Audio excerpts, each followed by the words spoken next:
Man, so there's this tendency for lawn care business owners who have, small businesses, I think, to sometimes look at Florida Turf Pros and say, hey man, that is the business model. Like that is the ticket. That is the, kind of what you want to be going for. And I understand that we've certainly had some success, but I want to be, really transparent on the channel that, hey man, I don't always have everything figured out. And in this video, I'm going to talk to you about one of my absolute biggest frustrations this year. So hopefully it's something that you can learn from this video. And if you're looking at growing a little bit, I hope that it at least provides you a little bit of insight on maybe dodging some of these hurdles based on my experience. So we started the business about 7 or 8 years ago, and I knew pretty quickly that I wanted to outgrow it from myself. So I ended up buying a truck and then another mowing rig, so I could get some employees and then get those guys out working, and basically spinning off a revenue that would far exceed what I could do as a solo guy. So I ended up buying a truck and a mowing rig and trailer and everything. And the truck that I bought, this is kind of where the video is going. The truck that I bought was a two-door Ford pickup truck. The reason that I bought that truck was because it was a fraction of the cost of like a 4-door pickup truck. And I don't understand it, man, but like I don't know why you put 2 extra doors on a vehicle to make it a 4-door, and all of a sudden the price can go from like $15,000 up to like $40,000. I don't understand it, but that's just the way it is. Like a 2-door vehicle, it is substantially cheaper than a 4-door. But since that vehicle was so inexpensive, and paid everything off just like super quick, like holy cow, like we were making good money. We was in profit mode like right from the get-go. Y'all see that? We got a hurricane coming. But here is the issue that we ended up running into with a 2-door work truck. How many guys can you fit into a 2-door work truck? 2. You can carry 2 guys in a 2-door truck, all right? And what that means is that you are completely and totally reliant upon both of those guys showing up every single day, day in, day out, to handle the workload that we have here at my company. On average, a 2-man crew is blasting through 25 to 30 lawns a day. So whenever you have one of those guys in that truck who call out for whatever reason, whether it be legitimate or something absolutely ridiculous, which Lord knows I have dealt with the most ridiculous call-ins, but regardless, when somebody calls out, dude, you're not getting the workload done for that truck with one guy. Like, one guy is not going out and crushing 25 or 30 lawns. Like, he might get through 12 if he's really, really feeling it. And therein lies the problem. You don't always find great guys, man, whenever you're looking for employees. And, I've been very blessed with having good guys, but man, I've had some years where I've ran through a lot of guys.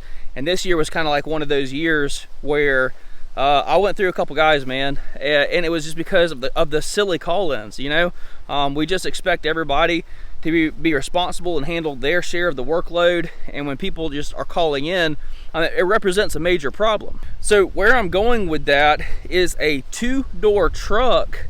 It really pigeonholes you to really having 2 guys in that truck. And we have ran the math on 2 guys in a truck versus 3 guys, and I can tell you that the absolute most profitable way of doing it for small residential is 2, man, and you're not going to change my mind about that.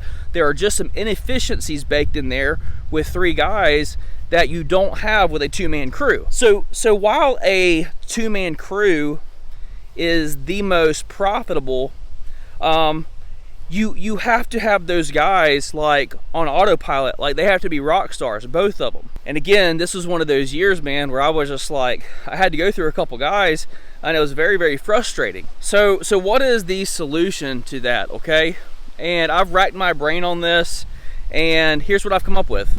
At the end of this year, I am going to sell our 2-door work truck.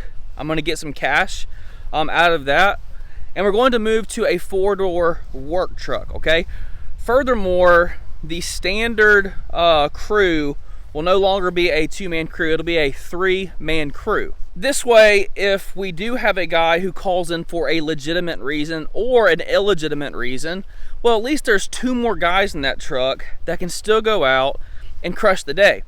Now, I understand that there is a certain amount of inefficiency by adding that 3rd guy into the truck, but I can tell you, after doing this now for 7 or 8 years, I can tell you that is an inefficiency that I am completely willing to pay for. I am willing to absorb that inefficiency because the problem that it solves for me is no longer ripping me away from what I have to do over here every time a bum calls in over here on this side. And the bums represented a major frustration for me this year because I was constantly being pulled away and distracted from these high margin jobs, these landscape jobs. So what can you take away from this? If you are thinking about adding a truck, learn from my experience. I understand that a 4-door truck or a bigger truck, it represents a bigger financial investment than a small 2-door work truck. I understand that. And again, that truck, it was fine for us whenever everything was firing on all cylinders. But I've just done this enough, now for 7 or 8 years that I understand you're going to have years, man, whenever you don't have 2 rock stars. You need to put 3 guys into the truck, and moving forward, that is going to be the solution for us. And again, this is not a debate on whether or not, a 3-man crew is less efficient than a 2-man. There's no debate for it. A 3-man crew, it is less efficient, but I can tell you this, it is worth it for me to not have to be pulled away from these other things that I need to be doing as the business owner. I'm willing to absorb that extra inefficiency.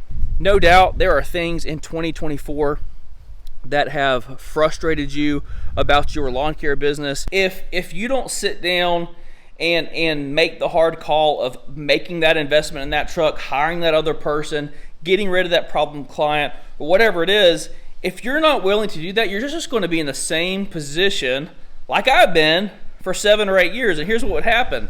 We'd have a year where it was tough and I'm like, I'll just get better guys.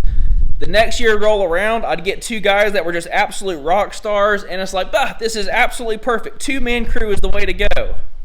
But then we get to a year like this year, where it was very frustrating. I said, hey, okay, moving forward, this is the decision that I'm going to make to ease that frustration. So learn from my experience. If you're thinking about making an investment in a truck, really consider a 4-door truck. It just leaves your options open, man.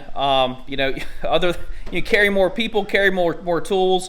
It leaves your options open. And I would encourage you to just think long term in this rather than trying to get the most inexpensive or cheapest truck that you can just to keep your profit margins as high as possible. There is a long play strategy here. Anyways, I hope that helps somebody. If you need some help figuring out how to price any type of lawn care work, check out this video right over here. And that, you guys be good. Y'all take care.